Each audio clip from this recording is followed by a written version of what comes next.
This video was brought to you by Yamaha Proven Off-Road ATVs and side-by-side vehicles. Hey ArcheryTalk, this is Lucas, and today I'm going to offer you my final long-term review of the Burris Oracle Rangefinding bow sight. This review is not going to get too in-depth as far as setup goes. I did another video with that shortly after I picked up the sight. You can check out that if you're watching YouTube. It'll be just up there.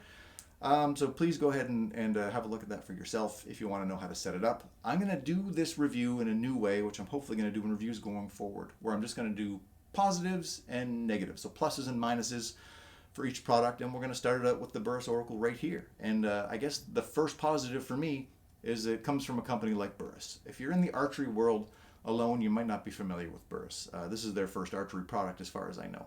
But they've been in the firearm industry for a long time, making high-end optics. And in fact, the Oracle, I believe, came from one of their rangefinding rifle sight. So it's technology that's been proven by a proven company. So it's a name you can trust, and I think that's a pretty great way to start with the positives.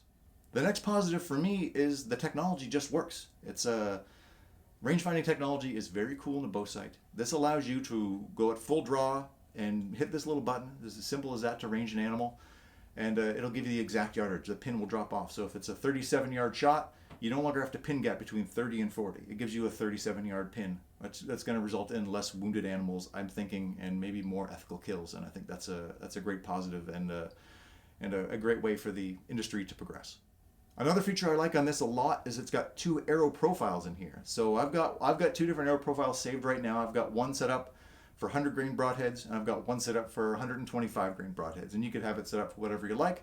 But if you like a slightly heavier broadhead for elk and a slightly lighter one for turkey or deer, this allows you to do that, and you can't really do that on any other sight. On a regular multi-pin bow sight, it's really difficult to have a multiple arrow profile. So it's a very cool feature on this sight, and I'm glad it's included. Another thing to consider is the pin brightness on this is very easily adjustable, and you get a lot of brightness options. So if you're hunting early morning, there's snow cover on the ground and the sun's coming up and it's crazy bright, you can crank up the brightness on here so you can see your pin clearly. And if you're hunting in lower light situations, you don't want a lot of light because it's going to wash out everything, wash out your pin. So this will just give you that little light you need to put it on your animal, and you're good to go. Another positive on the Oracle is the setup. I'm not going to get too deep on this, as I mentioned earlier, but the setup on this, once you know how to do it, is a piece of cake. That's if you follow the instructions. Burris has some great videos on setup on here themselves. I'll try to include a link in the description on YouTube. And once you learn how to do it, it's getting set up range from 20 to 100 yards. You can do in 15 or 20 minutes if you're shooting consistently. It's super easy and intuitive. Once you learn how to do it, you just got to figure out how to do it. A big positive on the Oracle is that there is a built-in failsafe. Because this is a sight that relies on a battery, so power, things can go wrong. I've used rangefinding bow sights for the last 2 years and I've not had any issues, but you can develop them. And if it does, you've always got a 20-yard pin in here every single time. You can see the front here looks very big. On the inside, I'll show you a picture now. It just looks like a regular pin. And that means that even if everything else goes wrong, you've got a 20-yard pin, which means you can hunt probably up to 30 yards fairly safely. And your hunt's not going to get ruined if the unthinkable happens. Another good feature of the Burris Oracle is that there's not really much of a slowdown in the shot process. I would say maybe a second once you're at full draw, if anything at all. So you draw and you just tap hold this little button on your target, you let it go, you get your pin, and you fire your shot. It's super simple, and there's really it doesn't slow down things much at all. So it's not like you have to hold that draw for much longer. So it's a simple and effective way that it works.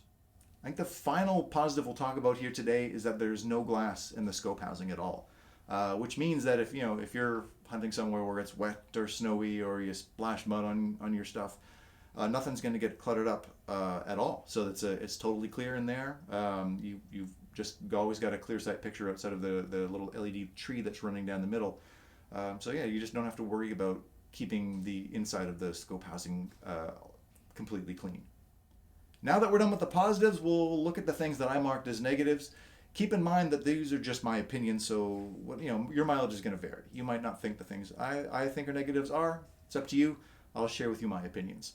And the first for me with all the rangefinding bow sights is price. It's $800 for this. That's the MSRP. That's really expensive. It's out of the range for a lot of people, and really myself included. If I made an $800 purchase on a bow sight, I would probably have a little explaining to do when I got home. But that's the price of admission for new technology, and these rangefinding sights really do offer next level technology. Another thing to consider on the negative side is the weight of the Oracle, and this thing is heavy. This weighs 1.1 pounds. That is a lot more than just about any other bow sight you're going to be able to think of, and especially for, open country Western hunters who are hiking around for miles and miles, you're gonna feel those extra ounces. Bow hunters love to cut down ounces. That's why we have carbon bows, and that's why we have, whatever else to lower the weight of things. And this adds several ounces to the weight of your bow out front. Now, if you're somebody who hunts with a heavy stabilizer out front or rear, you're going to notice it a little bit less because you could just put a little bit less stabilizer weight out there. But for those guys who have to hike and truck around a lot of miles with a bow, that extra weight is going to be something you'll notice. Another thing on the downside is the sight picture is not as clear as on one of the competitors, the Garmin. There's a tree running right through the middle. I love a perfectly clear sight picture, and this one doesn't quite give you that. Now, it's not bad. It's still considerably better than having a 3 or 5 pin sight in there as far as the sight picture goes, because this is from my profile when I'm shooting it. This is pretty narrow and a pretty small obstruction, but it's still something to consider. The only real issue I've had with this sight, and which I'll have to call a negative, is that the toolless windage and elevation adjustments have broken off. They're just plastic kind of wing nuts almost. And the windage one is completely broken off, and the elevation one is about to break off. It's got some cracks in it. So now I could still operate them with using a pair of pliers or something like that, but now it's no longer toolless. I suspect if I talked to Burris, they would send me some new ones and I could pop them on pretty easily, but I figured it was worth pointing out. So with the positives and negatives behind us, it's time for the final impressions of the Burris Oracle rangefinding bow sight. And I love these things. I just think the technology is so cool. I know there's a lot of people out there, and I see the comments complaining about these things. Oh, if you need these, you're not a bow hunter. You shouldn't be hunting. Yada yada yada. I don't care. The technology is cool, and I do think it's going to make for more ethical hunters because you no longer have to do that pin gapping. If you don't want it, don't buy it. That's my opinion of things like this. Yours may vary. But the fact is, I do think it'll help make more ethical bow hunters, and for that reason alone, I think these are worth considering.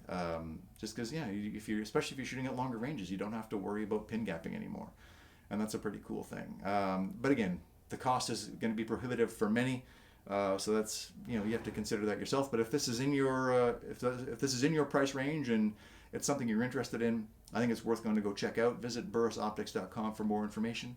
Thank you for watching. If you could, please like, share, and subscribe. It really would help the channel an awful lot, and we'll see you again soon.